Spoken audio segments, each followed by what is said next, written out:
Joining me right now to talk about the markets and some stock picks, David Strasovsky's with us, CEO, Sound Planning Group. David, nice to see you. Thanks for being with us. A down week.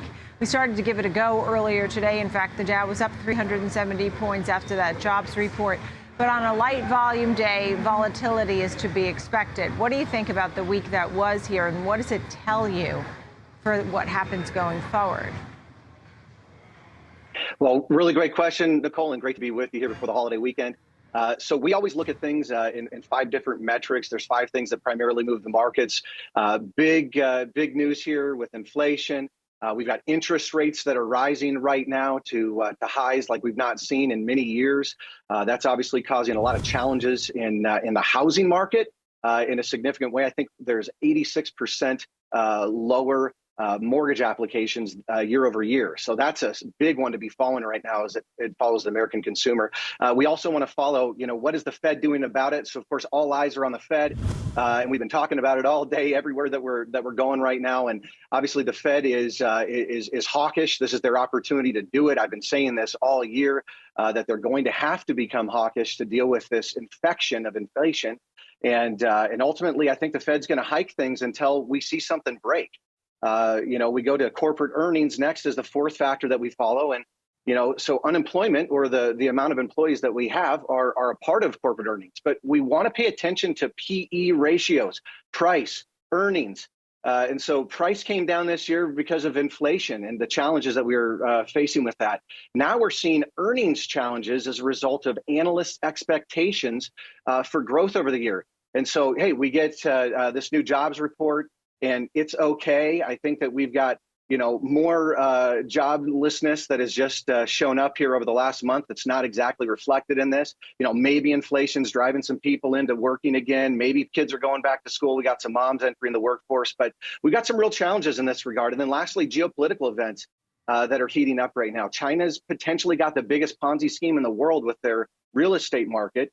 And they've got significant challenges right now. And there's tensions with them in Taiwan, and of course what's going on in Europe right now. So I'm not super excited about a lot of what we're seeing here today. As we're seeing cold water thrown on the market. We're below the 50-day moving average right now. Right, and it makes it hard to try and put together a portfolio. But when is it ever easy? I mean, I don't know that it's ever easy. There's always something. I mean, you could argue over the last 10 years we've climbed the wall of worry for much of that since the great financial crisis. So at this point, what's the plan here? How do you set up a portfolio, or what do you avoid? Great question. So in our world at Sound Planning Group, we've got about 30 different portfolios. I'll get to that in a second. But more importantly, for investing, there's a lot of things we can't control. Let's try to focus on the areas that we can. And so we look at the world in 3 different categories. We've got cash assets, protected assets, and risk assets.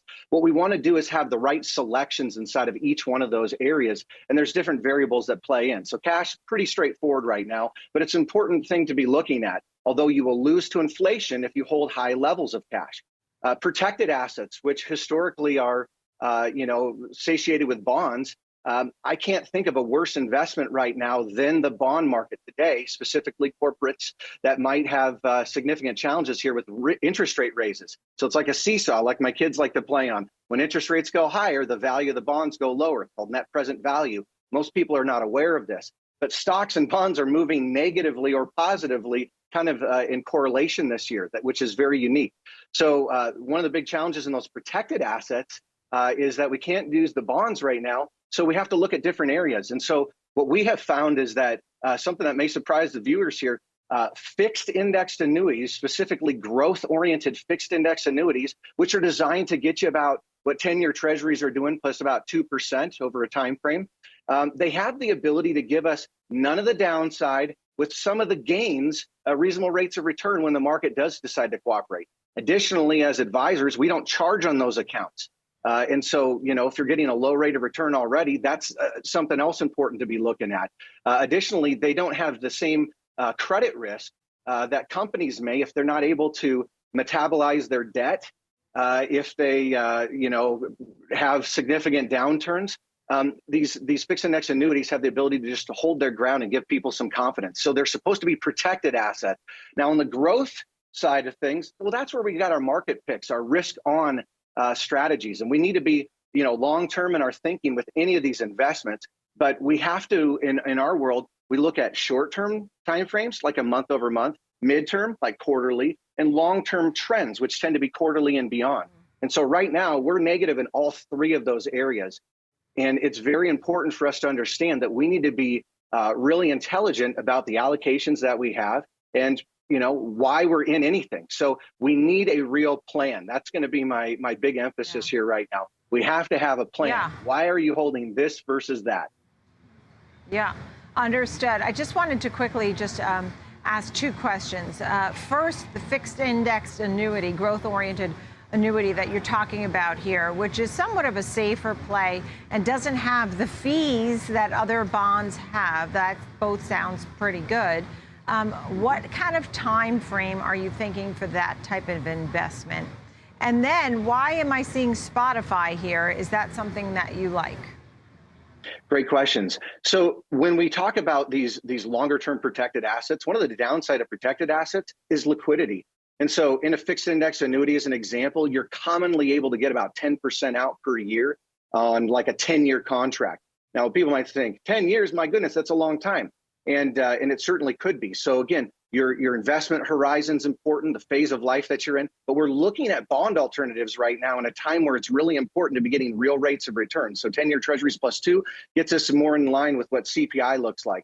Also, we're able to allocate dollars out of these and buy the market when it goes down. And so you can actually retain an account, but reallocate into a down market, but you didn't lose anything in that prior year's exposure, though you had the potential to actually make money. Right. So we like these over the long term. We like these right now, and they're very important plays. You mentioned Spotify on there. That's just one of our holdings in a portfolio that's longer term. I've got some kids, and I talk to them about, hey, why do you like Spotify over Apple? And they say the interface is so much better. I can share with my friends. I can do a number of different things. So Spotify is trying to become the Google of audio. And they want to do, books, they want to do podcasts, they want to do all of the above. And I think they've got a great platform, a great story. The overhead looks to be right. And it seems like they've got great organic traction here in a time frame where, these are important things to be looking for.